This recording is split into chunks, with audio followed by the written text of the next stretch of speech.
మనం ఒక మంచి పొజిషన్‌లో ఉన్నామనుకోండి, అసూయ పడేవాళ్ళు చాలామంది ఉంటారు. ఈ అసూయ పడే వాళ్ళని సంతృప్తి పరిస్తే ప్రయోజనం పొందాలనుకున్నోడు ఏం చేస్తాడు?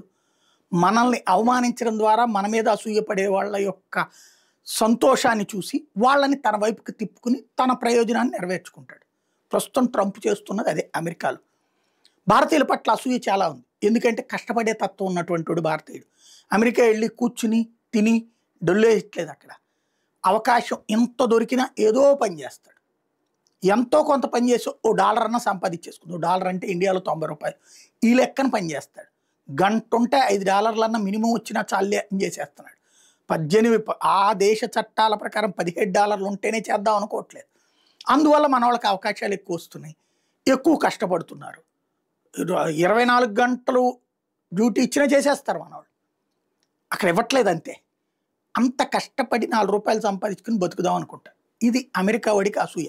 ఎందుకంటే వాడు 6 గంటలు పనిచేసి మిగతా గంటలంతా తిని, తాగి ఎంజాయ్ చేయడం. డేటింగులు, మేటింగులు అంటూ బతికేయడం. అది అక్కడ ఉన్నటువంటి వాళ్ళకి, అలా చేసే వాళ్ళకి, ఇలా కష్టపడే వాళ్ళంటే కడుపు మంట ఉంటుంది. దాన్ని క్యాచ్ చేసుకుంటున్నాడు ట్రంప్.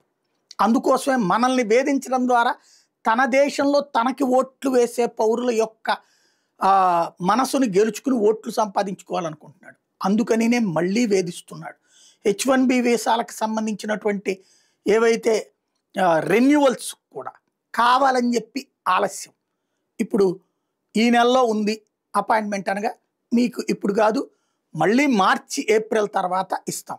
ఇక్కడికి వచ్చాడు ఆ మనిషి, ఇక అక్కడికి వెళ్ళలేడు. టైం అయిపోయింది కాబట్టి, టైం అయిపోతుంది కాబట్టి. ఒకవేళ ఓ నెల 2 నెలలు H1B వీసా టైం ఉన్నా ఇక అక్కడికి రానియరు కావాలని. అంటే మనవాడి ఉద్యోగాన్ని తొక్కేయడం, నొక్కేయడం, వాళ్ళ వాడికి ఆ ఉద్యోగం రప్పించడం. అలాగే భారతీయులను చూసారా నేను ఎంత ఏడిపిస్తున్నాను అని చెప్పడం.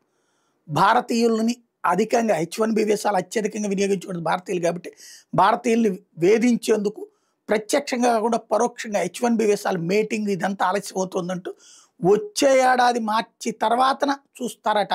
ఇప్పుడు అపాయింట్మెంట్లు ఉన్నాయని. అప్పుడు అపాయింట్మెంట్లు ఇచ్చి మళ్ళీ అప్పుడు ప్రారంభిస్తే ఒక 6 నెలల నుంచి ఏడాది ఇక ఆ ఉద్యోగం ఉండదు. అలా చెడగొట్టడం అన్నటువంటిది ఇప్పుడు ప్రధానమైనటువంటి కర్తవ్యం అయిపోయింది ట్రంప్ది.